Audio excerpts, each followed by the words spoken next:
And now, after further review, a Clemson student's perspective on sports. It's AFR time, baby. Let's get up. Let's get rolling. That's right. Personal foul, 69, offense. He was giving them the business. Replay the down. Okay, so if Trevor Lawrence isn't either the second or third string quarterback in the fall, I shave my head and you get a hint of tattoo? Well, you gotta get a head tattoo. You gotta shave your get a head tattoo. Now we're talking. And get a head tattoo. And a personal foul on number 99 of the defense. After he tackled the quarterback, he's giving them business down there. That's a 15-yard penalty. And now your host, Jay, Bradley, and Evan. Well, good evening, everyone. AFR is back on your radio. It's not a moment too soon. Jay Smith, Bradley Kendall, Evan McDowell. We are so happy to be back in the studios here at WCCP. Hope you had a fantastic Christmas holiday season and New Year's. We got a lot of catching up to do, breaking down some bowl games for you. We'll have some recruiting news later in the show, talk about the future of the Clemson program now with 2 titles in the last 3 years. Listening to our intro there, that hot take about Trevor Lawrence. That was for the national championship. Yeah, not the hot take. I'm not involved in that. That was a sarcastic The laugh hot right take there. was rough, but Bradley, it's a new year after further review. College football is still in season. Well, yeah, I guess you could say a little bit. But we're not as bored as the college football Reddit page. That is for sure. Did you see that today, Jay? I did not. So enlighten me. Bleacher Report called out the Reddit page for college football because of how bored they seem with football being now it's off season. They were comparing, and remember back to our first episode where we had the college football company comparisons? Oh my, yes. I think I guess you could say one-upped it. They had Mountain West schools as if they were foreign currencies and MAC schools as if they were cheeses. So at least we didn't go that far out. The things a college football fan does in the offseason. To stay entertained. I tell you, man. And we've got the big game. Obviously, the Super Bowl is this coming Sunday, so we will be without football of any kind for a while, but you got that spring league, though, isn't there? Isn't there something that's like true. that? And recruiting never really stops. So if you're into recruiting, some people more than others, then I guess you do have something to cling Gives you more to. time to go back and watch more highlights from this season. You can just replay the national championship on Honestly, though, I'm pretty sure it got put up on YouTube. and then taken down. And then taken down and put again. back up. Yeah, I was watching some clips of it the other day. But yeah, let's talk a little bit about the 2018 bowl season. Some results, I guess, for each of the conferences. We'll go briefly down the list of the records and who won, who lost from each conference. Probably take a little bit more time on some of the more marquee matchups. I guess we start off alphabetically. We're looking at the American Conference. They were 2-5. Tulane, Cincinnati won their bowl games. South Florida, Memphis, Houston, Temple, and UCF. So all the good teams lost. All lost. But UCF, Bradley, this was actually a pretty good bowl game against LSU. Very good bowl game. They lost one that I that thought they should have game. won. It was 40-32. LSU pulled out the dub, but Yeah. honestly, the takeaway from that game, we can get into more of this later. The takeaway I had from that was I think UCF, talent-wise and execution-wise, is right there with some of these SEC teams. Absolutely. I think this might have been kind of an anomaly with Mackenzie Milton being out. I think you put him in, he's worth 8 points. We all knew once that happened that they had a weren't strict going to be. disadvantage. Yeah, exactly. Yeah. So I think UCF is clearly in the top 10 right now. It's not really much of a debate. They are up there. They might not be playoff ready yet, but honestly, not a lot of teams are. I'm going to make the bold prediction. I don't know if it's that bold after You calling playoff the next Cotton year? Bowl. No, I'm not calling playoff next year, Evan, but I think UCF has more of the pieces in place to be a legitimate college football playoff contender than Notre Dame. You agree? You disagree? They don't have a better chance to make it. If this was still pre-Cotton Bowl, I'd probably argue with you. But after watching that performance in Dallas for the Irish, you might not be far off with that. Well, hey, honestly. it's funny you mentioned that because Brandon Wimbush from Notre Dame going to UCF. So Exactly. For the future right now, as we're looking at the it, pieces, gentlemen, the pieces to the puddle. Josh Heupel and UCF are in pretty good shape. And I think really, this game could have gone either way. Could have gone in UCF's favor, could have gone in LSU's favor. I think if UCF had pulled this one out, it's a totally different conversation. All of a sudden, you have a team from the group of five that's won back-to-back bowl games against big-time SEC names in Auburn and LSU. Obviously, it didn't work out this year, but Bradley, like you mentioned, they're starting to gain that credibility. And we actually compared them to Boise State from the early 2000s back, I believe, in December when we were doing our bowl preview show, because in a lot of ways, they're pretty similar. Poor Boise State, or thinking about that, Boise State and Boston College getting that game canceled. That was a little unfortunate to see. And credit to LSU, too. I want to take a minute to talk about them. Coming into the season, I was looking at LSU's schedule going, find me 8 wins. I mean, find me a chance of LSU even coming close to double-digit wins.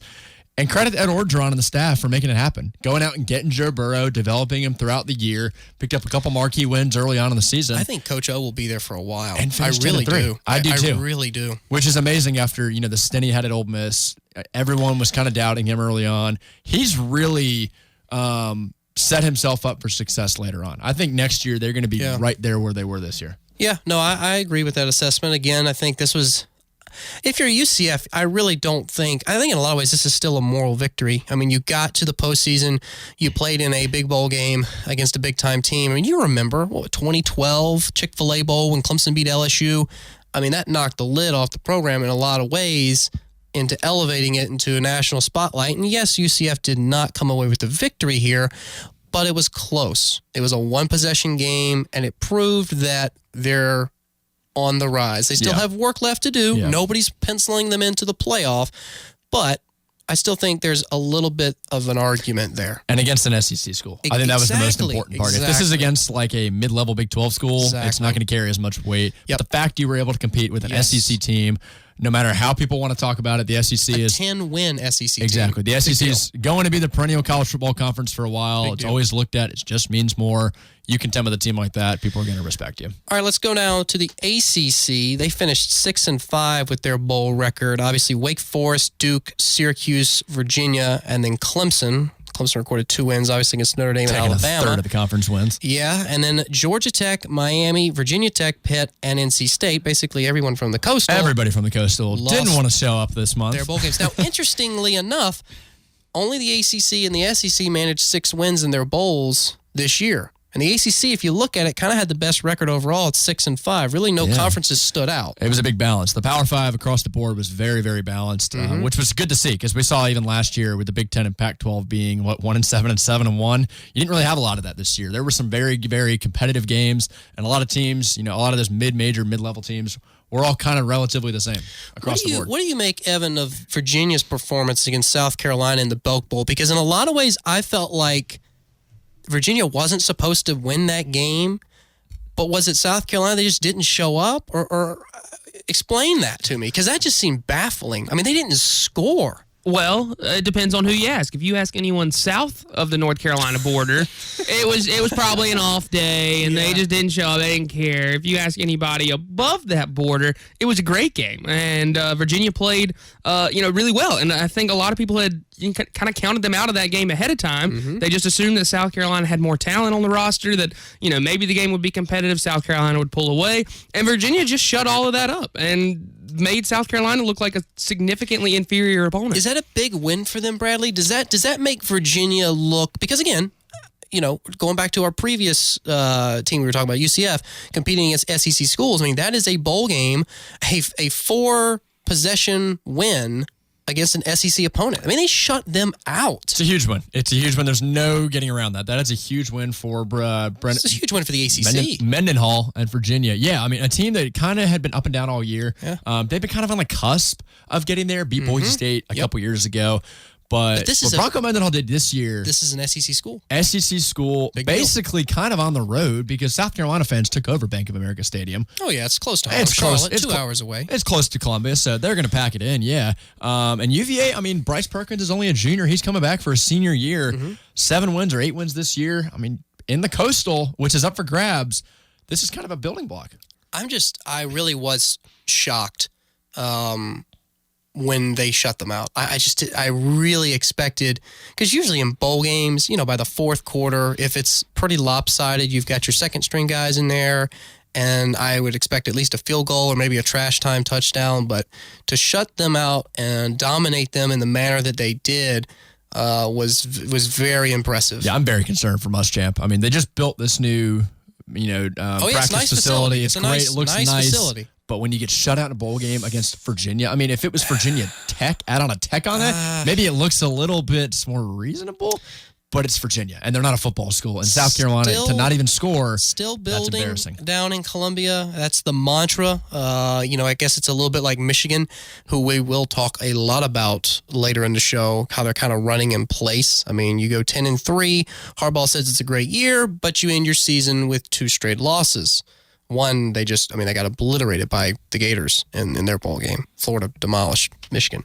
But we're going to move on to the Big Ten now. Big Ten went 5-4 in their bowl games. Minnesota, Wisconsin, Northwestern, Iowa, and Ohio State. Big Ten West showing out. Picked up some wins. Purdue, Michigan, Michigan State, and Penn State were not able to pull it out. So what are your takeaways from the Big Ten bowl performance? Kind of sucks when you let up 7 points as a defense and you still can't even win a bowl game, being Michigan State, losing that game 7-6.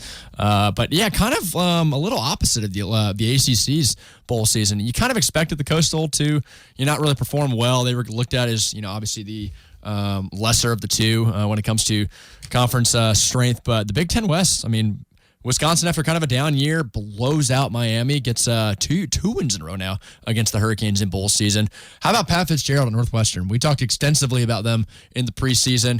Gets the 10 wins again. That's 3 times in 4 years. That's pretty good. I know, Evan, you were talking a lot about Fitzgerald on Twitter lately about some of the things he's accomplished. It's pretty impressive. Oh, yeah. No, it was, I believe it was maybe the Power 6 Previews Twitter account that's consistently one of the most accurate predictors, in terms of before the college season starts. And, they just sent out, I think it was a comparison between Northwestern and Florida State and just the number of penalties and the general discipline and the rankings and how those teams did and how all that kind of correlated with each other. And I, retweeted it and I said, if you don't think Pat Fitzgerald is one of the top 10 coaches in America right now, you're crazy. Yeah, look at what he has in place. Oh, yeah. He doesn't have a lot to work with up there.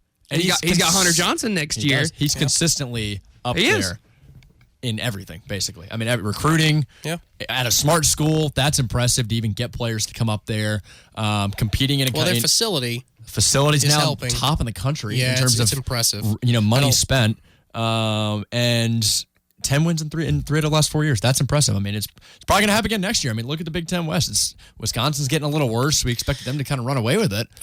Yeah, what do you think of? I want to switch to Ohio State and the fact that this was Urban Meyer's last game. They beat Washington. Yeah. What is that? Where is Ohio State going to fall? Because if I'm not mistaken, have they promoted? Ryan Day is now the head coach. Yeah, he's the head coach.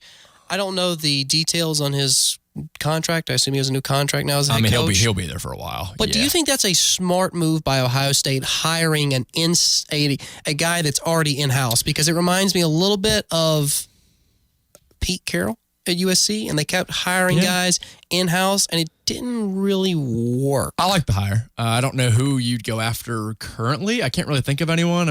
You see in the NFL, a lot of teams are starting to transition to, that next young guy that's going to be there for a while and kind of revolutionize the next 5 or 6 years wherever they are. Day's a good coach, and from what I hear, he was promoted earlier this year as the interim head coach over a guy like Greg Schiano or even their offensive coordinator. So that says a lot. I think Day, being a young guy, he works with quarterbacks. Mm-hmm. That's what Ohio State's going to need, especially this year. And that's one thing I want to touch on. I'm a little worried about Ohio State right now. If Justin Fields does not get to play next year, Tate Martell transferred. They now have one guy currently on the roster. Well, you know who had one guy last year? Clemson. No, we had multiple. We had Chase Bryce. We did have Chase Bryce. They're on their third-string quarterback. But the consensus, they went to a championship with a third-string quarterback a few years ago. They only had to play a couple games, though. Yeah, he was they, a good. They still went. They've made it to a championship. They won a championship. I think it was a little diamond in the rough, though. It was a little lucky. Let's be honest, a little bit lucky they got there. That teams with less have made it as far. True. It's a lot to ask, though. A freshman coming in. So you feel like Day? So you think Day is just going to pick up right where Urban left, and just keep the ball rolling? Because Ohio State right now, the expectation is they're competing for a college football playoff berth every year. Now, they're not in the same league as a Clemson or Alabama where they expect to be in the championship game every year. But if you're an Ohio State fan, if you're an Ohio State fan, you expect to be winning your conference and getting in, your top 10 every year. One thing you also got to think about, Day is one of their primary recruiters too, because as a quarterbacks coach, like Brandon Streeter here at Clemson, he's a primary recruiter. Yep. So he's shown that he can do it year in and year out. He's been there for a little while now. I think Ohio State's going to have the talent. We know that it's going to happen every year. They're going to have the guys in place. Can they execute? Dave's a smart guy, and from what I hear, he's really, really good at the X's and O's of football. And I think he seems to be a pretty decent leader, too. Taking Ohio State through this whole mess that they went through this year. I've got confidence in him. And with what Harbaugh's not really been able to do at Michigan, it's Ohio State's to lose. I want to spend the last couple minutes of this opening segment briefly touching on the Penn State-Kentucky bowl game, because we kind of, talked about Kentucky all season long and how they were, pretty impressive. They did have a couple losses towards the end of the season, but this was a statement game. They toppled the Nittany Lions in a close, thrilling game, 27-24. You had Penn State finishing 9-4, and Kentucky with a 10-win season. They went 10-3. This is an impressive Kentucky Wildcats football program right now. That's huge. I think Penn State, a little disappointing this year. I expected a lot more out of McSorley. Had them as a contender to win the Big Ten. I thought after their first couple losses, all right, they'll bounce back. They'll probably run the table the rest of the year. Finished 9-4, and that's a little bit of a cause of concern for James Franklin with McSorley now gone, transitioning to a new era for Penn State. But and that's crazy to think about a year where you're not. You're winning 9 games is a disappointment or kind of a... Yeah, and you got to win double digit. And if you would have told me preseason Kentucky's going to play Penn State in a bowl game... In the Citrus Bowl. I probably... if you didn't tell me what bowl it was going to be, I probably thought Penn State lost like 6 games this year. And Kentucky was like barely bowl eligible. What do you think that... Mark Stoops, he's been in Kentucky for, a while now. That he's kind of changing the culture a little bit. Absolutely. Taking a basketball school and putting it on turf. They impressed all year this year. You take out that Georgia kind of game in the middle of the season, they didn't go so well, and Kentucky had a really decent year. Now, they're going to lose a lot. They have a lot of talent. Josh Allen, Snell, they're both gone now, so going to have to replace that. It is still important to note that Penn State was trailing 27-7 when they were going into the fourth quarter of this football game. Scored 17 straight points. Yeah. They did. Kentucky had them on the ropes, and then Penn State kind of fought their way back into it, which is what you, I think, typically see in postseason play. I think that this was a regular season game. I think Kentucky would have staved off that offensive attack. But I was blown away by Kentucky this season. Really impressed. Mark Stoops, I think he's a great coach, and he seems to be fostering a good culture down there at Kentucky, and I think that they're just going to kind of continue to hang around in the SEC. If they can continue to win in the SEC East, next year's non-conference schedule, they're getting 4 wins. They got Toledo, Eastern Michigan, Tennessee, Martin, and Louisville. Honestly, Louisville's not even the hardest game. Look, ask South Carolina. Kentucky's no gimme. No, it's not. It's not. That's all I'm going to say. But I'd be curious to see if they can replicate this, because we've seen teams in the past get, once in a generation kind of talent like Benny Snell or Josh Allen. But can they replicate it? Can they recruit? Can they get guys back? And can Stoops continue to build this? We'll see. All right. Well, we got to cut to a quick break. When we come back, we'll pick up on the conferences and their bowl season performance. Up next is the Big 12. Stick around. Have you ever looked at your carpet after a cleaning and thought, man, what is that gunk and residue they left behind? Do you worry about the harsh chemicals that cleaning companies use that could harm your loved ones? Well, worry no more. Zero Res is the standout carpet cleaner brand you can count on. Their patented no residue cleaning system leaves no man behind on your beautiful home. Call today at 864-588-7300. Zero Res. Spell it backwards or forwards, it's the right way to clean. Indeed knows it's hard to find qualified candidates when you're hiring. It's like finding a unicorn. But when you post your job on Indeed, it's easy to find people with the skills you need. Nurse practitioner, 4+ years experience, acute care certification. Indeed has a huge pool of amazing candidates and screener tools that help you find your most qualified applicants. Whoa, an entire short list of unicorns. Now, get a $50 credit to give your first job posting premium placement at Indeed.com/credit. Terms, conditions, quality standards, and usage limits apply. Additional terms online. At Navy Federal Credit Union, we help our members execute missions every day, like Operation... Oh, no, you don't. You got the check last time. Besides, I want the points for our fishing trip coming up. It's going to take 4-wheelers and a canoe to find the perfect spot this time. Apply now to start earning triple points at restaurants, double points on gas, and single points everywhere else with the Go Rewards credit card from Navy Federal. Navy Federal Credit Union. Our members are the mission. Open to the armed forces, the DoD, veterans, and their families. Insured by NCUA. A new year means great new opportunities to save big at George Coleman Ford and Travelers Rest. Like a 2019 Escape SE with Sync and Ford Pass. Lease today for just $199 a month. Just another example why we always say cars cost less than Travelers Rest. Get to George Coleman Ford and drive home today in your new Escape SE with Sync and Ford Pass. Trust me, you'll thank me later. 2200 due at signing. 3 years, 10,500-mile lease with approved credit. Offer good through April 1st, 2019. Buying a mattress can be a difficult process, but that can all change with one visit to Engineered Sleep. They are a mattress manufacturer that opened their doors to the public. You get factory direct pricing, a mattress made just for you, and free delivery all over the upstate. Your mattress will be made and delivered within 1 to 5 days. It is always great to buy local, but when you buy from Engineered Sleep, you are truly buying from the best. Their showroom at 627 Congaree Road in Greenville is open Monday through Saturday. Sleep like a champion with your Engineered Sleep. Brock here with Tom's Barbecue to let you know about our catering services. Tom's Barbecue caters to many corporate events and wants to help your business boost morale with a great meal to guarantee that your employees leave work happier and fuller. Choose from any of our catering packages or pick a la carte from our menu. You will even receive 25% off of your first order when you mention WCCP. So what are you waiting for? Call 864-288-2652. Tom's Barbecue at the corner of Woodruff and Garlington in Greenville.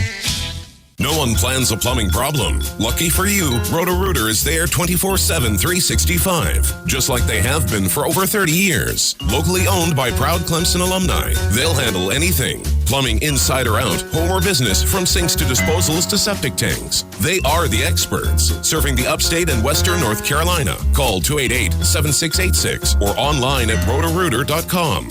Call Roto-Rooter, that's the name. And away go troubles down the drain. You've heard talk about Harbin Lumber's strong customer service and elite customer support. They know that time is make or break for you contractors and handymen. Harbin Lumber will walk you through the project from start to finish, providing your order in full and on time. Harbin Lumber will partner with you and find solutions that will not create costly issues and problems later. Call today at 353-5053. That's 353-5053. Harbin Lumber Company. All they need is an opportunity. They will earn the rest. And now, back to After Further Review. Welcome back. Thanks so much for spending your Monday evening with us. Got so much to talk about here. Back 2018 bowl season. We'll pick up where we left off. Next up on the list, the Big 12 went 4-3 in bowl season. TCU, Baylor, Oklahoma State, and Texas picked up some wins.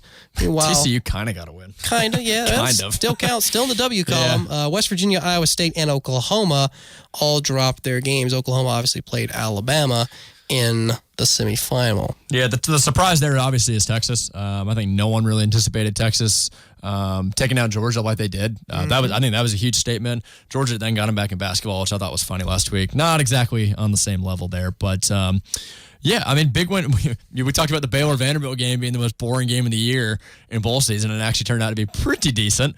So that was a pleasant surprise. West Virginia, I feel like they probably would have won the game if they would have had Will Grier. But Syracuse, I mean, just steamrolled them in that game. That was a little unexpected as well. Oh, come on now. We knew Syracuse had a great offense. Wait, whoa. Yeah, but Whoa. Are you a Clemson fan? Have you been paying attention the last 2 years? Come on. I'm just kind of embarrassed because we both had West Virginia in the playoff, and I had Will Grier winning the Heisman. Yeah, well, hey, Look what didn't happen. Listen, all right, the clip that we put out on Twitter and Instagram. Don't pull up a sound bit. Yep. That clip we put up on Instagram, Twitter earlier today, if you hadn't seen it, check it out. Our handle is After Review Show, was essentially us breaking down the playoff back in December. I think Bradley and Evan were telling me that I was crazy for thinking that Clemson had a good chance to beat Alabama. Now, I wasn't saying we were going to beat Alabama. I was playing devil's advocate, but I think the point of that clip was to kind of poke fun at the fact that we throw out hot takes all the time, very which if you were actually some of them are a little too hot. Too warm. A little bit too warm. What do you make, though, of the fact that Texas beat Georgia? You know, Ellinger had 3 touchdowns. He proclaimed they're back. You know, Texas is back. Are they back? Yeah, remember the last time we said that? They beat Notre Dame, and then they proceeded to lose to Kansas later that year. So, yeah, hold your horses a little bit. I think Texas has got a chance to be better next year. Texas under Tom Herman, they're going to average 9 or 10 wins a year. They will. They're going to do it. That's not what they want. They want 11 to 12. They want to be competing for playoff games. I think you got to lower your expectations a little bit. Ask Notre Dame if it's worth getting into the playoff when you're severely out. And we'll talk about this a little bit later in the show. Like, if you're any other team in college football not named Clemson or Alabama, well, what do you? I mean, how do you even play for third? Yeah, what are you doing? I mean, do you think this Georgia game? Do you think this widens that gap between Alabama and Clemson and the rest of the field? Because Georgia seemed to be that one team. It really surprised me because I kind of was on Georgia's side back in December when we were talking about this, after the SEC championship game. I felt like they had that game won.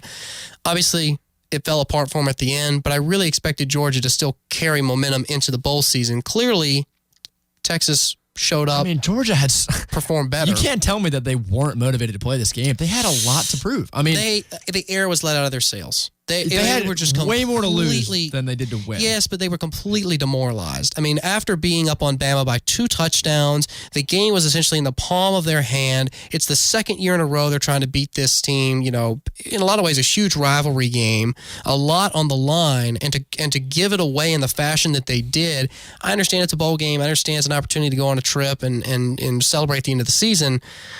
But Texas just wanted it more. Georgia didn't want it. They were. Come on, though. It's a Sugar Bowl. It doesn't matter. It's a Sugar Bowl. You're talking on Twitter all month about how you should have belonged. Do you want to belong? Prove it. Don't lose to Texas. All I'm saying is that I'm not disagreeing with you. I'm just saying that if I'm Georgia and I'm in that SEC championship game and I'm up by 2 touchdowns and then I somehow find a way to lose that game, still blows my mind. My goodness. Yeah. I am going to have a hard time showing up for that bowl game no matter who I'm playing and actually putting in A+ effort. Yeah, I think the air was let out of the building when Bevo, the Longhorn, decided to trample Uga before the game started. That was kind of a preview of what was going to happen. If you're Kirby Smart, though, you got to use this game and this performance as a motivator going into next season, because I really, really, really loved at the end of 2015 when we played Alabama in Phoenix and we lost. This was the first round, quote unquote, that we played against Alabama, and Dabo put up a national finalist banner in the practice facility. And you want to talk about motivation? Those guys had to come in every day during the offseason and see national finalist, or essentially national runner-up, first loser. So that was a great motivating factor, and I think Kirby Smart has to use this game against Alabama and against Texas as motivation going into next season. Because they have the talent. We talked about that all year long. They have the talent. Texas next year plays LSU week 2. Ooh, that'd be interesting. Because that's Where is that game? Neutral? It is in Texas. At Texas, that could be a that'd be interesting because honestly, LSU and Texas, to me, I kind of get a very similar feeling when I talk about both teams, because it seems like they're both on the cusp of being really, really good, but just there's something that's missing. There's just something that's not quite there yet. What's missing, Evan? Consistency. I think if you look over the last 4 years, we talk about how Alabama and Clemson are there year in and year out. Right. And these other programs, are more of a flash in the pan type thing. Like Michigan State made one playoff. Oregon made one playoff. Washington made a playoff. Ohio State's, won the first one and made one since then and didn't show up. So you see the difference in the coaching staffs and the motivation that they can get these teams motivated. Nick Saban, Dabo Swinney can get each of their respective teams to have the same fuel and the same energy year in and year out, game in and game out. And that's the difference between those two programs and this second tier programs, like Georgia, like Texas, like Oklahoma, that they're not consistent enough, that they have great coaches, Kirby Smart, Lincoln Riley, and Tom Herman, but they're just not getting motivated for every game exactly the same. Dabo is always going to preach that, we're focusing on this one game at a time. And this is the biggest game of the year this week. Exactly. And then this time next week, that game will be the biggest one of the year. And then the players echo that. Exactly. It's not just the coach who's saying it. It's the players at their press conferences and after practice, and even interviews with assistant coaches like Venables and Jeff Scott. They're saying the same thing Dabo's saying. You're exactly right. And that's what I think Texas likes when they see Ellinger at the end of the game talking about we're back. He's ready. He's pumped. He wants to take on that leadership role. The whole fan base is pumped. Next year. Exactly. Do you look into these games at the end of the year and kind of use this as a judgment of how they're going to be next year? Do you think we should look extremely far into these games, or do you think it's just I think it can be a crystal ball of sorts. For the sake of the offseason, yes. Yeah, to give us something to talk about. No, I think they can be a form of crystal ball to kind of look into and engage the heartbeat of the program, for lack of a better word, because I think with Georgia, I think their performance against Texas is a pretty good indicator about where they're at as a program. They expect to be in a national title, playoff, semifinal, whatever. And if they're not in that, they're not as motivated as they would be otherwise. And that goes back to Evan's point where, this was a great quote that Dabo had in his post-game press conferences, and I don't remember it off exactly, but it was essentially what he was saying was, our team goals, are to win the division, win the state championship, win the closer, and there's a couple other that I'm forgetting, but it doesn't matter what the closer is. The closer could be the Meineke Car Care Bowl. The closer could be the Chick-fil-A Bowl. The closer could be no bowl game at all. But you just win the closer. And by doing that, if it happens to be the national championship, so be it. But, and Dabo was saying, in our locker room and our culture, we're not focused on what the game is. We're just showing up to play. And Georgia lost a lot. Going back to the Bulldogs, they lost a ton this offseason to the draft. I mean, you lose that game against Texas. Tons of teams lose talent. You lose a lot of talent like that. Georgia's replacing that talent. You would hope so. They've got the talent. And with where they are now, you would hate to see them take a step back and only win 9 to 10 games next year. Because really, outside of like Ohio State and Oklahoma, that's really the only other competitor right now we've got in that mix to even contend with Alabama and Clemson. So I think Georgia's going to be fine. But all I'm saying is you lose a game like that, people start to question you. And when you start to lose a lot of guys to the draft like that, I'm a little worried about Georgia next year. I really am. Well, it goes back to Evan's point that he made a few minutes ago about the inconsistency of the, we'll call them Tier 2 programs, where, yes, somebody next year is very likely to have a streaky year. They may win all their games or go 11-1, make it into the playoff, and then they're going to go up against a team like Alabama or Clemson. They're going to get annihilated. Yeah. Kind of like how we saw this year. There's nobody, to Evan's point, that is as established and as consistent as these two teams in Clemson and Alabama right now. Right now. 3-4 years down the road, maybe that changes. But right now, going into next year, for the sake of this argument, there's just not much there. They just don't exist. Yeah. I'm curious. Florida also, another team I want to mention. Okay. Big win, end of the year. A statement win against Michigan. Yeah. And then we'll talk more about them later. But do you think Florida's starting to close that gap now with Georgia?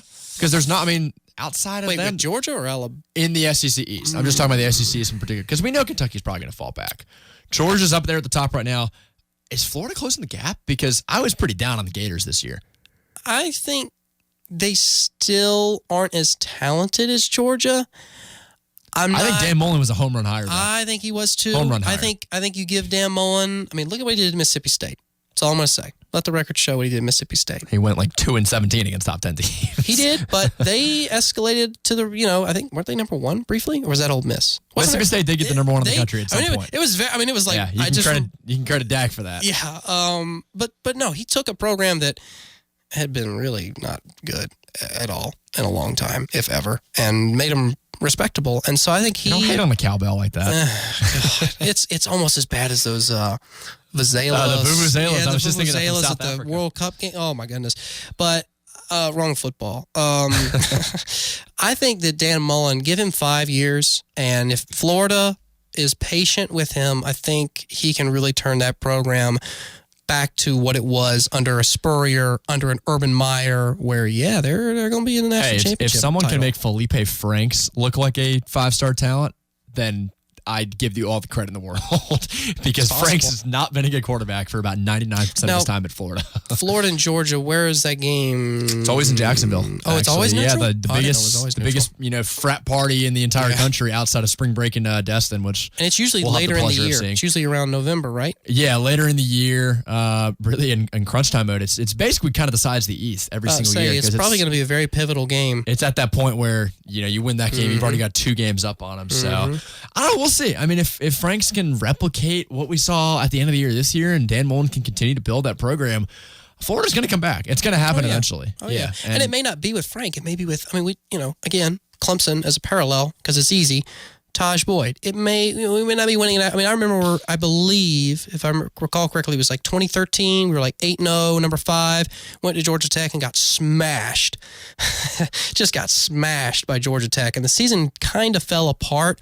And it didn't happen under Taj Boyd, and it happened under Deshaun Watson. But now you look at like Trevor Lawrence and all the the bright future and potential. So I think with Frank, he may be a building block. He may not be the big piece. Might not be the guy. Exactly, but he is part of that ascension back to the top of the mountain because we won that first championship in 2016, and Dad was like, hey, this is for all the guys that have been here before. They built this program. It wasn't just this team. It was guys from 2008 and guys from 2000. And I mean, you just have to work your way up from the bottom. I was looking at a list of, speaking of Florida, and I'll try and find the list if I can.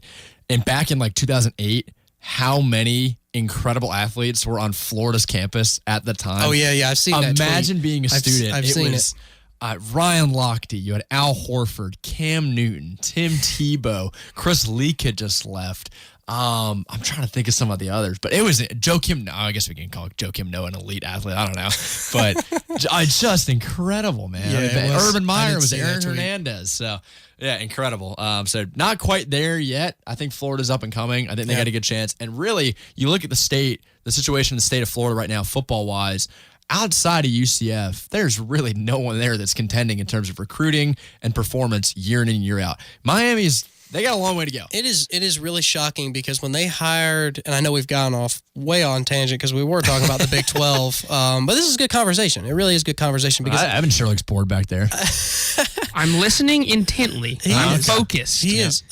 Soaking it all in. When they hired Mark Richt, I truly thought Miami was going to contend for national titles. This just makes me so happy because at that ACC championship game against Miami, I would not hear the end of people saying that the U is back. The U is back. Watch out, Clemson. It's like Texas. We're coming for you. Yeah. And then just shut them up, and they haven't returned to form since. What do you make of that situation in Miami? Do you think Mark Richt is not the guy for Miami, or do you just think it's going to take more time? I don't think he had the right players. I think Mark Richt's a good coach. And I think, with what he was able to do, how quickly he was able to get Miami back in national relevance, because they were 11-0. They were number 2 in the country after just a couple years. Yeah, but what we talked, and you really were. I couldn't stand it. You saw through it more than I think I did personally, because I was kind of like riding the Kane train. And Bradley was like, man. No, he's like, dude. You wouldn't go. I'll give you credit. You called Washington. You had them the whole year. So that was impressive. Yep. I told you, though. I mean, Miami was not what everyone thought they were. UNC wasn't either. You made me say they were a top ACC contender. You're throwing it way back to 2016 now. Way back. We're on our 6th semester, so I got to think about it. So you think it's more of a personnel? I think it is. I think the talent's there. They're always going to have a great deal of recruits that come in every single year. It's Miami. It's Miami. But it's like Southern Cal. Like those two programs in particular, Southern Cal and Miami, get all this talent, and they don't ever do anything with it, which is unbelievable because you're in 2 of the best states for recruiting, and you basically should be running it. You have the appeal. I mean, Southern California, it's amazing. I mean, Miami, it's amazing. Like the area, the location. What was stopping Miami? No one in Florida was good. You had Mark Richt. You just were a top 4 team in the country. Yeah. How does this happen? Florida State fell apart, and you couldn't climb out. How in the ACC Coastal you can't even win the Coastal? I know. That's amazing. I truly am baffled. I don't even know how that happens. I think honestly Virginia might be able to beat there's a lot of teams. There's plenty of teams out there. Syracuse. I'm still a little mad Duke couldn't win it with Daniel Jones. It still baffles me, and I'll go on another tangent, right? It still baffles me how you can have a guy like Mitch Trubisky at UNC or Daniel Jones at Duke or Josh Allen at Wyoming that get drafted like top 5 overall, and the best you can do is 8-5 and lose the Sun Bowl. How does that even happen? Like, I get it. There's 21 other starters on the field. And if they're no good, your team's not good. It still is incredible. Ask Cam Newton and the Panthers. When there's somebody to throw the ball to, you're not going to be that good. Hey, NFL draft scouts know way more than I do. Yeah. It's still hard to believe that they look into the hand size more than they do the actual performance on the field. But hey, it seems to pan out. All right, we got to cut to another break. We'll try and pick up the Conference Bowl season talk when we come back. Conference USA, they're up next. Stick with us. Another year has come and gone, and if you are ready to ring in the new year with a new look, Urban Nirvana is the place to be. Their professional stylists can give you a look that makes you feel your best, and when you feel your best, you can tackle anything. The spa is the place to start your new year off with a kind of refreshing, relaxing rejuvenation that can change your outlook. Get ready for the new year with Urban Nirvana. 2 locations, McBee Station and the shops at Greenridge, or online at urbannirvana.com. Absolute Waste Management specializes in waste removal services for bulky, unwanted items like old furniture, appliances, construction, debris, and more. Also offering clean-out services for evictions, rental properties, estate liquidations, and foreclosures. Call or text 864-266-7131 for your free, no-obligation quote today. Don't wait. Make the call. Schedule an appointment and say bye to the junk. 864-266-7131 or online at absolutewastemgmt.com. Hey Tiger fans, this is Michael Thacker with an update on Lakeside Lodge Clemson, Clemson's first condo hotel. Now under construction, Lakeside Lodge offers 1, 2, and 3-bedroom condos starting in the mid-200s. You can use it whenever you want and rent it when you're away. It's that easy. With top-notch amenities like housekeeping, food and beverage, service, and lake access, Lakeside Lodge will provide the ultimate Clemson experience. Hurry because these condos are selling fast. Visit our sales office at 906 Clemson Boulevard next to Ruby Tuesday.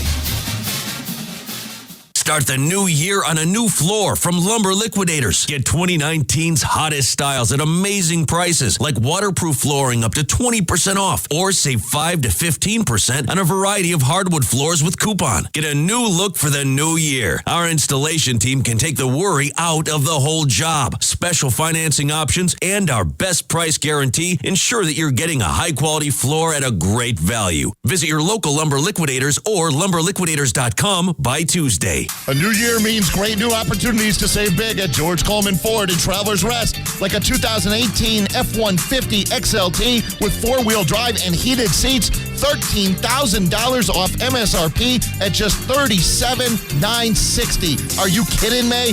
That's why we always say trucks cost less than Travelers Rest. Get to George Coleman Ford and save big on this F-150 XLT right now. Trust me, you'll thank me later. Everyone qualifies. Offer good through February 28th, 2019. Brock here with Tom's Barbecue to let you know about our catering services. Tom's Barbecue caters to many corporate events and wants to help your business boost morale with a great meal to guarantee that your employees leave work happier and fuller. Choose from any of our catering packages or pick a la carte from our menu. You will even receive 25% off of your first order when you mention WCCP. So what are you waiting for? Call 864-288-2652. Tom's Barbecue at the corner of Woodruff and Garlington in Greenville. For over 30 years, one family has owned and operated Roto-Rooter, helping thousands of home and business owners like you. That's what they do 24/7, 365, with a real voice to talk to when your plumbing issues become their plumbing issues. Rest easy knowing Roto-Rooter is there for you, serving the upstate and western North Carolina for over 30 years. 288-7686, rotorooter.com. Call Roto-Rooter, that's the name. And away go troubles down the drain. Rely on EnviroMulch for your outdoor project. With all the rain we've had, they can help with rock crush and run along with 57 stone for your erosion, flooding driveway, and water pooling issues. Order online at EnviroMulchOnline.com. Head to Bojangles for 3 breakfast biscuit combos for just $4 each. Choose from the country ham biscuit, sausage and egg biscuit, or steak biscuit. Bojangles, it's bow time. The flagship station for Clemson football, 105.5 The Roar. And now, back to Jay, Bradley, and Evan.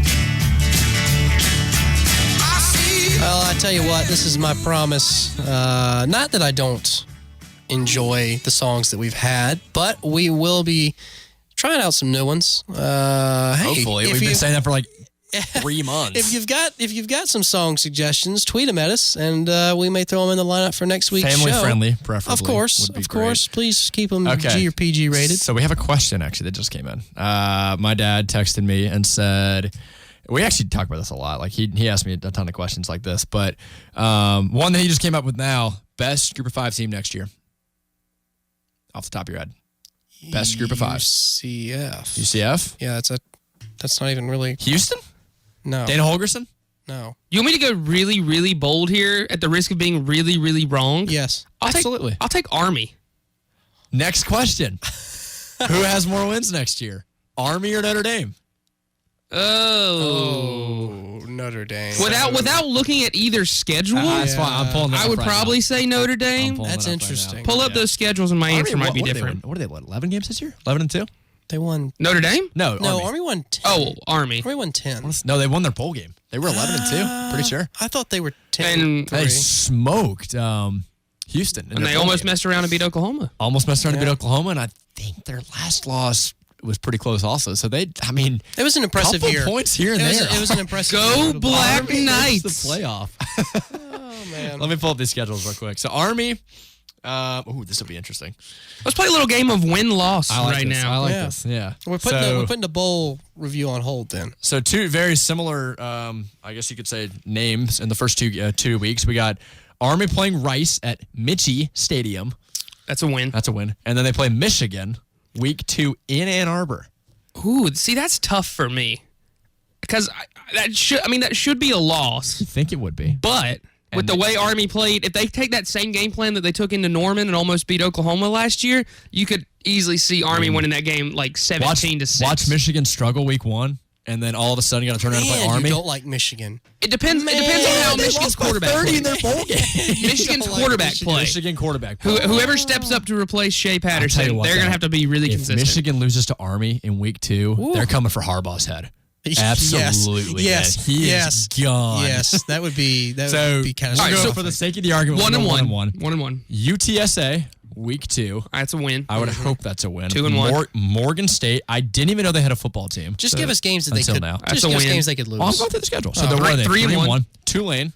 That's a win. That's probably a win. Western Kentucky. That's a win.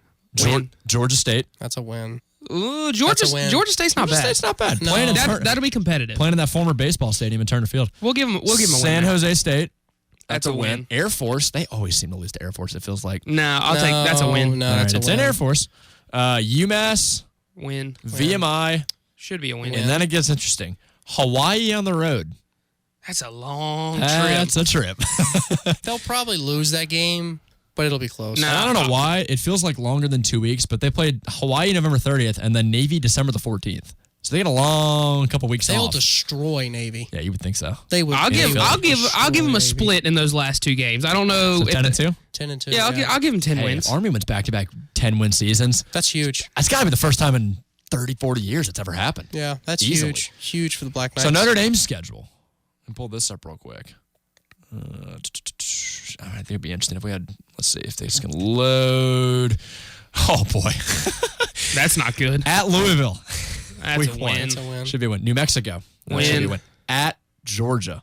That's a loss. That's a. They're losing so that. easy. Unless Georgia just decides not to show up for that game for some reason, like So they did against Texas. If they get clapped against Georgia, just completely run over, they got to turn around and play Virginia next week. They lose to Virginia. Nah, They lose to Virginia. Is that game in? It's a home game. Oh, wait, I thought you It's a said it was home at game. Virginia. No, it's in Notre Dame. It's on the road. That's a win. Be a statement win for the Cavaliers. Without a doubt. I think the Cavs still get it done. I'm going to go 3-1. Bowling Green, they should win that. Win. USC. That's an early game for USC against Notre Dame. They played them close last year. They did play them beat close. USC. In Notre Dame, you'd think they beat them at Michigan. That's a loss. Wow, that's a hard schedule. Virginia Tech, you think they'd beat them? No, well, Yeah, they'll beat Virginia Josh Tech. Jackson just transferred, by the way. I don't know. You're the big Virginia Tech fan. Not now. anymore. Jackson's gone, man. Just I'm ask off that Walt. train. Just ask Walt. At Duke, That's a win. they should win that. Navy, That's they a should win. win that. BC and at Stanford. I'd say they split that. Yeah. If I AJ think Dillon's they coming could. back, 9-3. 9-3 for Notre Dame. Now, we said that this year, too. Yeah. And they messed around and won undefeated. Notre Dame has the potential to win all those games, but I kind of wish they played Army. That'd be great. Oh yeah, that would be. So we going 9-3 and 10-2? Early on predictions? Yeah, I'll take Army as Okay. more wins than Notre Dame next year. All right. What about switching back to the bowl games now and different Oh, they conferences? play Wisconsin in 2020. Here we go. All right, go on. Notre Dame. Conference USA, they finished 4-2. UAB, Marshall, FIU, and then Louisiana Tech won their bowl games. Middle Tennessee State, North Texas lost. Bradley, you got anything interesting to talk about Conference USA? You know, I want to say I picked against every single one of these teams that either won or lost. So I feel like I Honestly, whiffed on the Conference USA. It's not a bad bowl record because if you go down the 4-2, line, yeah. the only other conferences that had, 2 losses were Mountain West and Sun Belt. The North Texas game surprised me because North Texas was rolling early on this season. I'm pretty sure they destroyed Arkansas like week 3, killed them. You want a bowl season storyline from the Conference USA? How about UAB? How about 2 years ago not having a football team, and now all of a sudden Bill Clark's got an 11-win one of the best feel-good stories of the year. Absolutely. So credit to them. And you want to say they got the best record, didn't play the hardest teams out there, but 4-2 for a conference. And when you look at some of these other conferences, not too shabby. No. Compared to the next one we're going to talk about. Oh, the next one, Mid-American. They do exist, as a reminder. Exactly. Yep. They went 1-5. Ohio was the only winner for them. Eastern Michigan, Northern Illinois, Toledo, Western Michigan, and Buffalo all took L's in their respective bowl games. That's hard. That's really tough because a couple of these teams in the past, we talked about the Maction, #Maction, being interesting. Northern Illinois used to be really good back in the day. Toledo was like 11-2 a couple years ago. Row the boat, Western Michigan, also a solid team. And Buffalo, going to have a second-round quarterback no love picked. for Eastern Michigan, ever. Western Michigan. Yes. But Eastern Michigan. But Eastern Michigan, no. They beat Purdue this year. Can you believe that? I can't. I honestly can't. That's amazing. I can't believe they were in a bowl game. 1-5. God, that's tough to swallow, especially because It's a lot hard of these teams. because what's difficult for a lot of these, I did want to talk about these, I guess we'll say underappreciated conferences for just a few minutes, because I think that for a lot of these teams, a bowl game, no matter where it is or who it is against, it's a big deal because it's an opportunity at the end of the year to travel somewhere. They kind of get a little celebration of their season. But to walk away 1-5 doesn't do anything for your conference reputation, Bradley. Without a doubt. Yep. And it really hurts on the recruiting side because you can't really you can't take your postseason play to the recruits and say, hey, we can compete with these other conferences. I mean, they got shellacked. Yeah, it's going to take more wins like Eastern Michigan had against Purdue or Western Michigan, running the table to gain any national relevance whatsoever. I wouldn't look too far into this. Yeah, it's 1-5. It's kind of a rough stretch. Sure. Probably better teams than what they showed throughout the year because Buffalo, I'm still saying they were a really decent team, had a great quarterback all year. But that's tough one to swallow, and not a lot of people are going to be getting up from action after what we see from this year. So No. We'll see. All right, transition now to the Mountain West Conference. They went 3-2 in their bowl games. Fresno State, Utah State, Nevada picked up wins.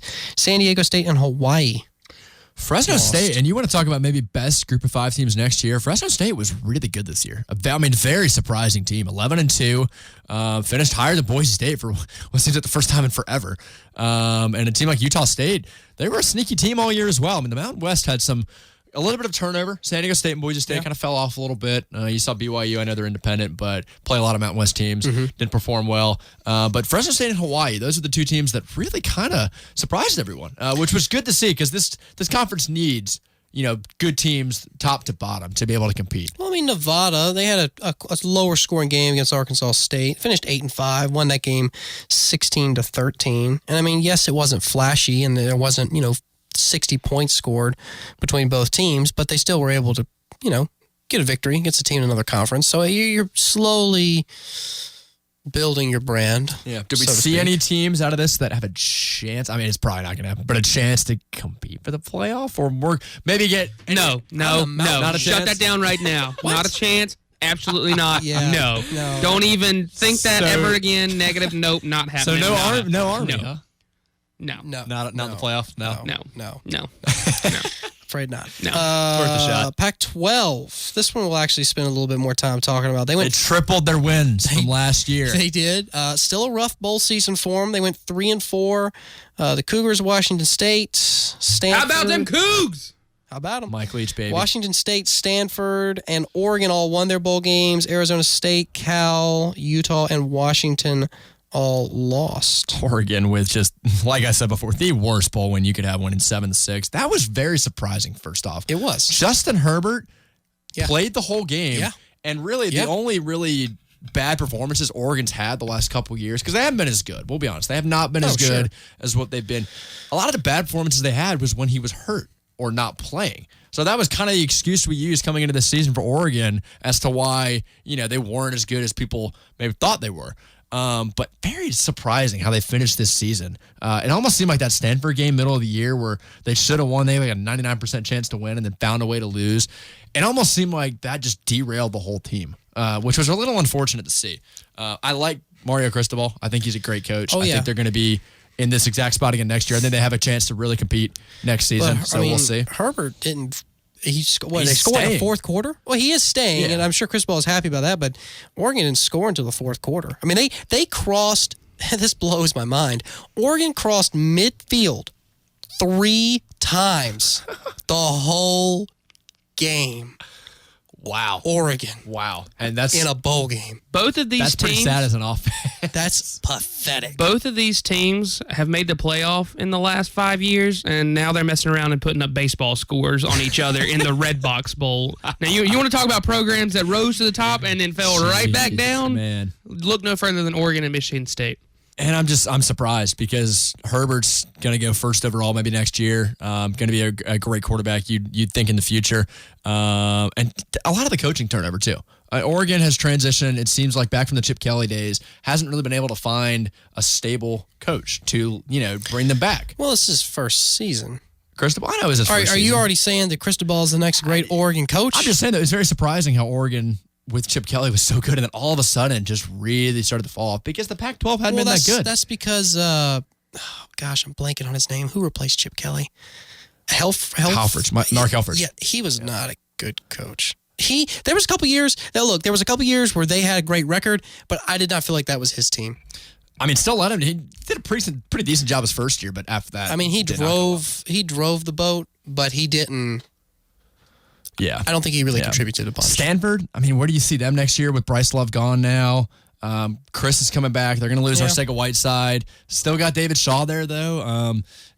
Stanford's taking a step back, too, which is very surprising to see. Yeah. Back to the 4-loss team we've seen in the past. I don't know. If you're Pac-12, though, hey, it's an improvement after last year because last year was bad. 3-4 is their final record. But, hey, we got to cut to a break. Hour 2 is coming up next. We'll have recruiting news and some more playoff discussion. Stick with us. They got a good coach now. They got great talent. They got Wimbush coming in, who, if Milton's not able to come back, could step in and be a formidable quarterback. I think if they do go undefeated, though, this is probably the best chance the Group of 5 is ever going to have. If you have a Group of 5 team go undefeated 3 straight years in a row, that's hard to ignore. And they also had a pretty good performance against LSU exactly. without their star player. And Auburn the year before. I mean, they're playing big-time teams and big-time bowl games. No, they're doing, I agree, they're doing all that they can. They're trying to be the next Boise State. They just don't control their own destiny. And it's gonna matter about the situation that they need Notre Dame to lose a game. And if Notre Dame loses, if Notre Dame's a 1-loss and UCF's undefeated and all these other conference champions have multiple losses, because that's what would really need to happen. You'd need to have, let's say an undefeated Clemson, undefeated Alabama, and then one loss Oklahoma, one loss Ohio State. Sure, something like that. I mean, you would need a lot of other things to happen, but there is a door that could be opened by UCF in the not-too-distant future. I think if you don't see the UCF get in after an undefeated season, people are really going to start pushing for an 8-team playoff. I mean, it's going to be even more than it is. Oh, they're now. already pushing for it. Separate conversation. That's the wrong choice. That might be a topic for next week. But I agree. The 4-team is the way to go. Well, we did want to talk about, and this means we may have to get to recruiting on next week's show, but we did want to talk about the New Year's 6 results a little bit more in depth than the broad overview of the other conference results for their bowl games. Which one do you want to... Excluding Texas, Georgia. Yeah, we've already talked about that enough. What do you want to talk? You want to talk about Florida, Michigan? Kind of just bowl season in general. Yeah, I'd like to start with Florida, Michigan. That's a good one. And that's one I didn't get to see a lot of because we were in the Cotton Bowl for that. There were some games that, I was at both Cotton Bowl and Championship, so I wasn't able to watch... and I was traveling out in California. I did not go home after the Cotton Bowl, so I didn't get to watch as many games as I usually I didn't get to see a ton. to. But do you think right now, if Harbaugh, what kind of leash do you think Jim Harbaugh has going forward? Do you think this is his year to prove with Patterson coming back? What's amazing to me, I don't know if it's amazing. At the end of the year, right? They're 10-3. I think they lost the last 2 games. 10-3. No, Michigan. Well, they were 10-2 headed into the bowl game. They finished the year. Yeah, so they finished the year 10-3. They lost their last 2 games. Harbaugh says that he considers it a quote great year, and no staffing changes are planned. Is that? It just seems like they're running in place. Yes, but I don't think when a guy is potentially on his maybe last 1 to 2 years at a position, I don't think you want to start from scratch. I don't think you want to bring in new guys and potentially throw off because we saw. Shea Patterson. Say they got rid of their offense coordinator or their quarterback's coach. For a quarterback to switch coordinators, that's a lot that does. Sure. That does a lot to a guy. What are they going to have to do, though? Because, look, 10-3 for 95% of the schools in the country would be a fantastic year. Yeah. But for Michigan, of course, it's not nearly enough. Do you think Harbaugh is really going to get fired after going 10-3, 9-4? If they go 9-4 next year, I don't think he will. I think in terms of how much revenue he brings in and how he keeps Michigan relevant. It keeps him in the news. Yeah, I think More than that Brady that Hoke ever alone did. carries a lot of weight. But I tell you what, if they get off to a rough start next year, don't tell me people aren't going to be talking about Listen, though, and this is just the way it is with a school like Michigan, Tennessee, maybe USC, Miami, I guess a little bit. No matter how good, or LSU, I guess with Les Miles, no matter how good you are as a coach, one loss and they're calling for your head. Yeah, they're calling for your head. That's the way it works now. Do you think Clemson's that way? Do you think if Clemson starts next year and loses like a game out of nowhere, like a rinky-dink conference game, you think people are going to call for Dabo's head? Of course not. I was about to say, where are you going? I was about to say, of course not. And I think that speaks, Evan, to a much broader fan culture issue at those schools where you lose one game and everybody loses their marbles. At Clemson, I don't see it. Right, and I definitely agree with you from that perspective because Clemson, at least not yet, is not recognized as a college football blue blood. So I think it's no. Historically, absolutely not. No, historically, but 2 championships in 3 years. Oh, maybe like more of this a exact dynasty than day, a blue blood. maybe. Yeah. But in the grand scheme of college football history, no. So the culture here at Clemson, we're still kind of getting used to being this top dog, whereas Michigan, Notre Dame, Miami, like you said, they've had this history where they're used to being a top dog, and if they're not, then they're not satisfied. That being said, I think the chance that Jim Harbaugh gets fired this year is about as good as my chances of getting hired as his replacement. I don't think it happens. I think a 10-win season, no matter who you are, no matter where you are, that's enough job security. That's all you need. And if you look at, if you don't look at the scores necessarily, if you look at their losses last year, they lost to 3 pretty good teams, Notre Dame, Ohio State, Florida. Any other team in the country goes 10-3, and that's their only 3 losses, they're pretty satisfied with themselves. And Michigan had a good stretch of wins over Wisconsin, Michigan State, and Penn State right there in the middle of the year. And they consistently have one of the top defenses in the country. Don Brown is an excellent defensive coordinator, right up there with probably Brent Venables as one of the best across the board. So I think Michigan has the pieces in place. I don't know what that one thing they've been missing is, but they went 10-3. It was a quarterback, and they have one this year. Yeah, but how much of Shea Patterson isn't your stereotypical Big Ten quarterback. You know what I mean? He's better than they've had in years past. I think He that was what people pointed to preseason. That's also not saying much because when has Jim Harbaugh had a good quarterback since he's taken over the Michigan job? So is that what he's missing? But I think it very easily could be. Yeah. He's had a ton of defensive talent. Yeah. He's had some pretty decent wide receiver talent in the running back. Chris Higdon, he hasn't had bad running back talent is he either. a quarterback away from a national title run? Everyone's a quarterback. I think away he from a could be. national title run. Now, in the day and age now of the transfer portal and how good apparently Jim Harbaugh is at recruiting, do you think that could be used against him if he's not able to produce any real high-level success in the next 2 years? It hasn't yet. Nothing transfer portal-wise has affected Michigan, really. Patterson came in. That was one decent splash. But do you think if 2 or 3 years from now we're still having this debate and they're still going 10-3 and 9-4, they're gonna move on from it? To me, it just feels like if you're going 10-3 and we're arguing about you not being good enough, Who is going to be good enough? I was about to say, there's Who's not. good enough? I don't who know. are they going to hire that's going to elevate that's the program? But that's the thing. I think if this was Notre Dame, like Brian Kelly, not a lot of guys are going to want to go to that situation. I just think how hard it is to recruit to Notre Dame. Well, yeah, because they see this guy How who was difficult it is. born and bred for the job, who wins 10 games a year, and he's still not But good this enough. is Michigan. All right, fine. Let's have a seance. Let's resurrect Bo Schembechler, and maybe he'll be good enough for this crazy fan. All I'm base. saying is Michigan could go out and get somebody. Yeah, that's what I'm asking. Give me a name. I just want a name. Who do you think can and should replace Jim Harbaugh at Michigan if he gets replaced and at would all? do as good of a job Or better. Yeah, exactly. If I had to give a name, Urban Meyer. Oh my! How about that one? He's retired. There's a 0% chance he ever coaches again. Oh, that's not. No. How about James Franklin at Penn State? No, because without Saquon, he hadn't replicated that success. You don't think anybody outside the Big Ten Conference? Nope, nobody. Gosh, if I had to think of one on the top of my head, Dan Mullen would have been one, but he's going to stay at Florida just because of how good of a quarterback coach he is. Think about the area of the country and the conference. This is more of a defensive-minded conference outside of maybe Ohio State, who's had some really good quarterback talent. talent. I think, and you may call me crazy. Brent Venables? Brent Venables. I knew this would happen. Brent Venables. No, it would never happen because I don't think Brent Venables wants to be a head coach as of right now. That could always change. But I think Brent Venables, because he's the best coordinator in the country, hands down, it's not even close. I think he could do so much at a school like Michigan with the resources that a school like Michigan has. I mean, am I crazy for thinking that he could turn that program around? He's not going to. I didn't say he would. Well, no, he it's would. not. Yeah. Could he? Could he do it? I think he could. Now, here's where I think there could be some disconnect. Michigan already has a really good defense. That's what I'm saying. I think Don Brown would be the guy. So you need an offensive guy to come exactly. in. Like, what if they had gone off on a limb and brought in Cliff Kingsbury before he got hired by the Cardinals? Somebody like that, very offensive-minded, kind of young, charismatic, a little bit younger than Jim Harbaugh, something along those lines just to shake things up. I don't know. But I also don't think Jim Harbaugh needs to be replaced right now. I think he's doing a fine job. And like I said, he could be one really solid quarterback away from running the table. All right, it's time to take a quick break, last break of the show. When we come back, we'll touch on the Rose Bowl. We'll look at the semifinal games, break down some stuff before we take it off air. That's next. Stick with us.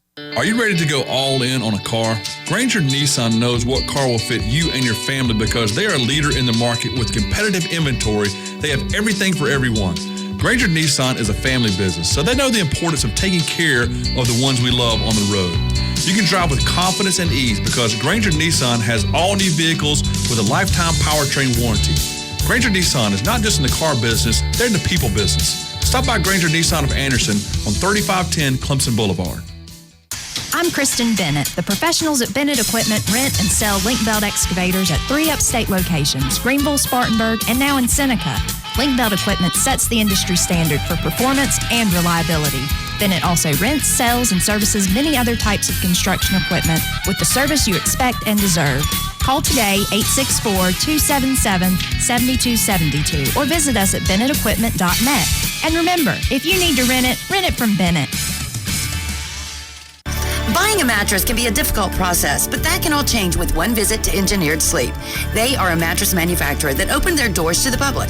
You get factory direct pricing, a mattress made just for you, and free delivery all over the upstate. Your mattress will be made and delivered within 1 to 5 days. It is always great to buy local, but when you buy from Engineered Sleep, you are truly buying from the best. Their showroom at 627 Congaree Road in Greenville is open Monday through Saturday. Sleep like a champion with your Engineered Sleep. Indeed knows it's hard to find qualified candidates when you're hiring. It's like finding a unicorn. But when you post your job on Indeed, it's easy to find people with the skills you need. Nurse practitioner, 4+ years experience, acute care certification. Indeed has a huge pool of amazing candidates and screener tools that help you find your most qualified applicants. Whoa, an entire short list of unicorns. Now, get a $50 credit to give your first job posting premium placement at Indeed.com/credit. Terms, conditions, quality standards, and usage limits apply. Additional terms online. A new year means great new opportunities to save big at George Coleman Ford in Travelers Rest, like a 2018 F-150 XLT with 4-wheel drive and heated seats, $13,000 off MSRP at just $37,960. Are you kidding me? That's why we always say trucks cost less than Travelers Rest. Get to George Coleman Ford and save big on this F-150 XLT right now. Trust me, you'll thank me later. Everyone qualifies. Offer good through February 28th, 2019. Brock here with Tom's Barbecue to let you know about our catering services. Tom's Barbecue caters to many corporate events and wants to help your business boost morale with a great meal to guarantee that your employees leave work happier and fuller. Choose from any of our catering packages or pick a la carte from our menu. You will even receive 25% off of your first order when you mention WCCP. So what are you waiting for? Call 864-288-2652. Tom's Barbecue at the corner of Woodruff and Garlington in Greenville.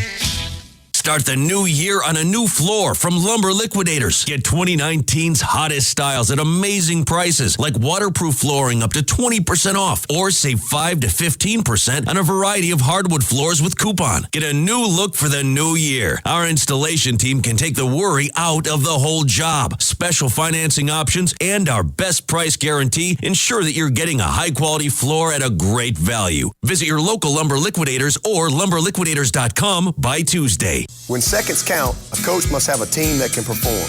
The Tigers certainly proved that in the national championship game. You can expect the same from Priority One Security's local monitoring station.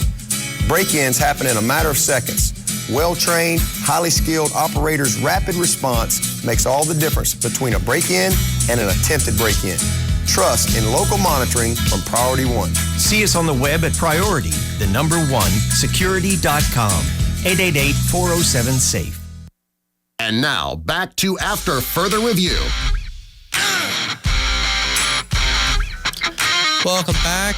One final segment for you tonight on the show. Recapping some of the playoff games, New Year's Six Bowls. We have hounded Texas, Georgia, Florida, Michigan into the earth. And we'll probably still talk about it next week. week. We probably will still talk about them next week. Do we want to go Rose Bowl or do we want to talk about semifinals? Let's go Rose Bowl. No, bring on the playoff. Come on. All We're the right. national champions. Why wouldn't we want to talk more about that? I don't care about Washington and Ohio State. Chris Peterson could do a better job than Jim Harbaugh. I gotta get that Lord. in there. I still don't think so. Let's start with the losers bracket. Alabama, Oklahoma in the first semifinal. Alabama won that one 45-34. I think somebody, I believe it was Evan, said it was not as close as it appeared. Somebody made that. I said it was earlier. fairly competitive. I mean, Alabama was out front by about 2 touchdowns the whole game, which everybody pretty much expected. I don't think anyone outside of Norman, Oklahoma thought the Sooners stood a decent chance of winning that game because they didn't. But they came back, and I think that was really important. No, they still had a very respectable showing, and that game pretty much followed the script. We thought it was going to be pretty high scoring. We thought Oklahoma wouldn't be able to stop Alabama. We thought Oklahoma's offense would be able to put up some points on Alabama's defense, and that's exactly what happened. And it was a high-scoring game. I think if you put Murray in a different situation, if maybe he's a little more comfortable that first quarter, maybe the lights were just a little bit too bright for him in that situation. Both quarterbacks threw for Could over be a different 300 game. yards. Yeah. So that's still impressive in and of itself. I mean, that's more impressive against an Alabama defense than an Oklahoma defense. And I don't think you could argue that Oklahoma didn't deserve to be there. I think they absolutely were where they should have been. Yeah. Fantastic year. Lincoln Riley's done a great job. It was just tough because, as we'll mention, with the next semifinal game, Clemson Notre Dame, both of the teams facing Alabama and Clemson were severely outmatched in certain areas, not overall, but in certain areas, and that's what separated these two teams, Alabama and Clemson, from the rest of y'all. Now, hypothetically, if Oklahoma played Notre Dame in a loser's bracket for third place, who are you taking? Oklahoma. Easy. I'm taking Oklahoma. Yeah, absolutely. And that's why I think it was just a bad draw for the Sooners. It was a bad draw for both of them because, like you said, Jay, they were outmatched. But I don't think there's any argument that the committee put in the 4 most deserving teams. Do you think if Clemson and Oklahoma played each other and Alabama and Notre Dame played each other, do you think these results would have been relatively the same? Pretty much. Both ways? I think the Clemson-Oklahoma game would have been kind of close, but Clemson would have won by 10, and I think Alabama would have beat the brakes off of Notre Dame. I still think I was surprised that 17 minutes into this football game, it was 28-0 Alabama, and we had pretty much all decided it was over. I think people decided the season was over. I mean, I just couldn't believe. I mean, I remember sitting there because I believe we were in Texas Live in Dallas, you and I. Yep, upstairs. We created our own space. Trying to watch that game with like 4,000 other people at that bar. My goodness.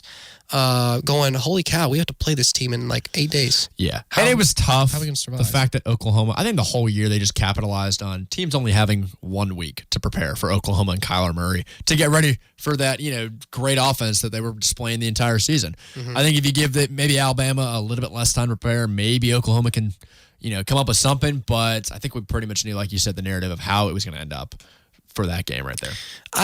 My heart goes out to Oklahoma because, again, they just, like everybody else. You talking about being on the cusp and not being able to break through? That's 2 playoff Heisman Trophy winners. And they can't make the national championship game. That's tough. And you've got schools, again, with Clemson. 3 of the last 5, too. Are just head and shoulders now, above next year, what do you think happens? Now, with Jalen Hurts coming in, do you think, I still think they have a chance. A very similar result. I still think they have a good chance to make the playoff. I think they have a chance. Evan said that Texas was going to beat As them. of right now, I'll take Texas over Oklahoma. But Texas beat him in the regular season last year, and then Oklahoma had to beat them. But the fact that Lincoln Riley, as young as he is, Oklahoma should be here for a while. And until Lincoln Riley gets hired by somebody in the NFL, Oklahoma is going to be a perennial playoff challenger. I think right now you could argue Oklahoma is right on par with what Oregon was with Chip Kelly. What really killed the Sooners... Until he gets hired by somebody, they're going to be there. Well, what really killed the Sooners in this game is that they possessed the ball for like 23 minutes. I mean, Alabama dominated them in time of possession, and their defense got tired, a spotty defense. They got gassed. The offense really wasn't able to get out on the field a ton. Yeah, you look at that the Army game earlier in the year, and Alabama played a very similar game plan, but was able to execute better offensively. Yep.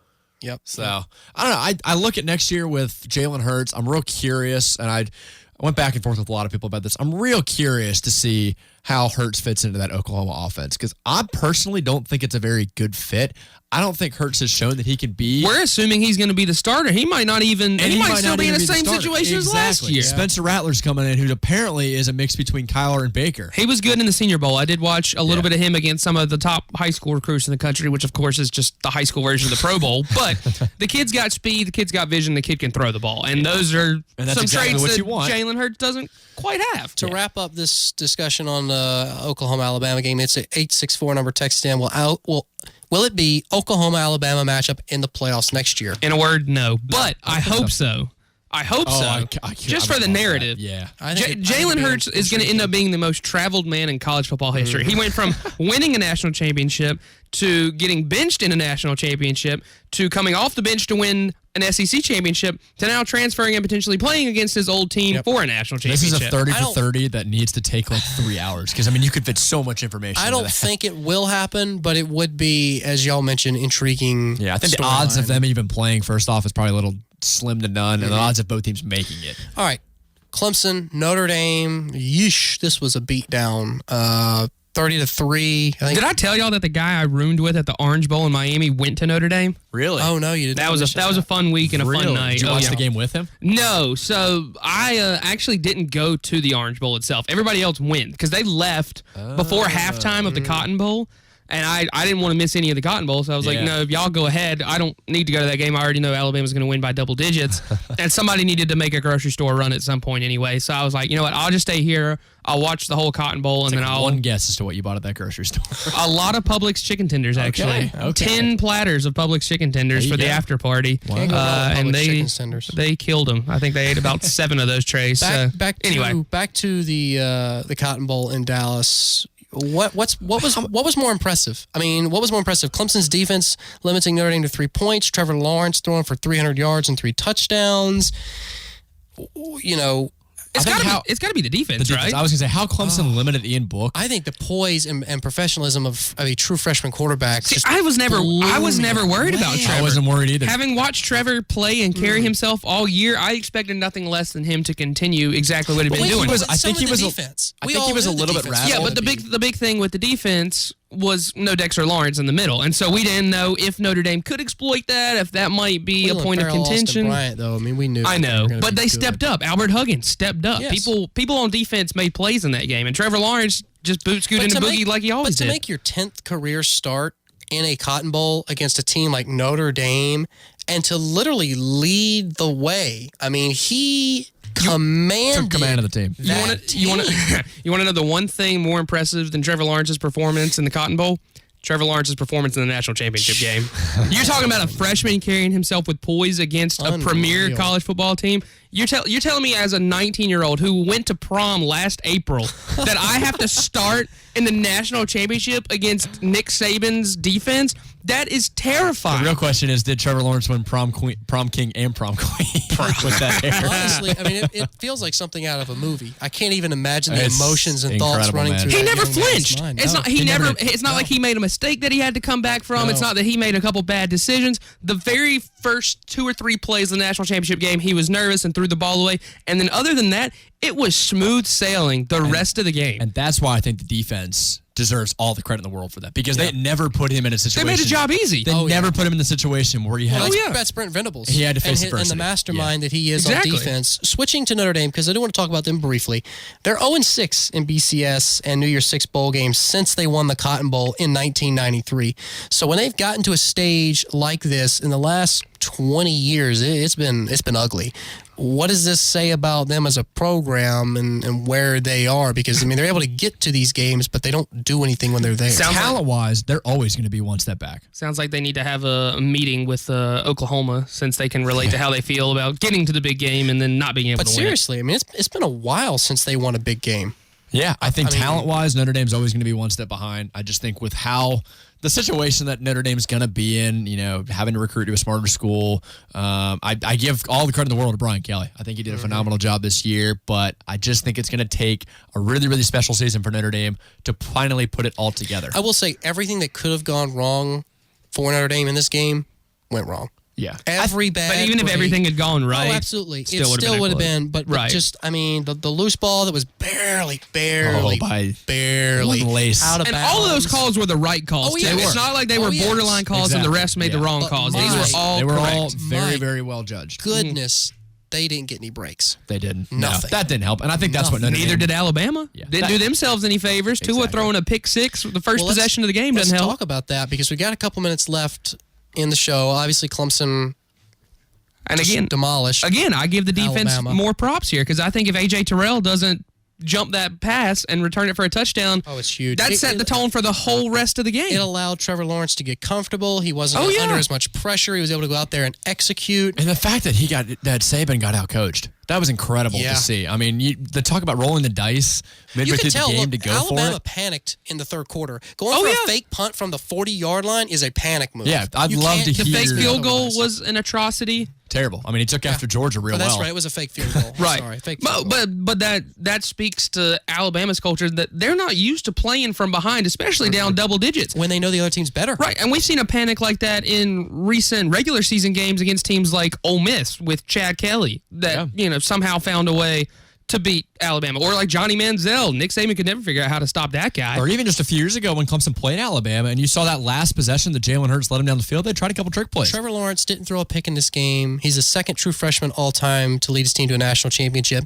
Yes or no, right now, did Trevor Lawrence have the best true freshman season in college football history? Easily, without a doubt. Off the top of my head, probably, but yes, but Johnny Manziel, Tim Tebow, those kind of guys the come to dude from mind. Georgia in '85. Yes. Yeah, no, without looking at anything, I would say maybe, but I'm not. Where's the argument? I'm not definitively answering that question until next week. You know, it's difficult with the whole best team ever discussion because you've got teams from decades ago that you're comparing Clemson to, and obviously you can't ever have these teams actually play each other. And it was a completely different era of college football. You got a pretty good argument there. I don't think Clemson's anywhere near the best college football team in history. I would debate that they are very close. I would debate that the early 2000s Miami Hurricanes would run away. 15-0, first team to do that since I think 97. it's impressive that they were able to accomplish a completely unscathed record, 15-0. Again, like Bradley, you mentioned, first 15-0 team since the 1800s, and it's incredible that football. a true freshman is going to have NFL teams Oh, taking for him. That's jeez. incredible. That won't happen for a long time. I don't know. It's crazy. We have a lot to look forward to, but we're out of time. Been so much fun bringing you this edition of After Further Review. I like a 2 hours. 2-hour show, man. got everything off our chest. But we will have more for you next week. Much to talk about. So for Bradley, Evan, and myself, we will see you. We will see you. We will see you.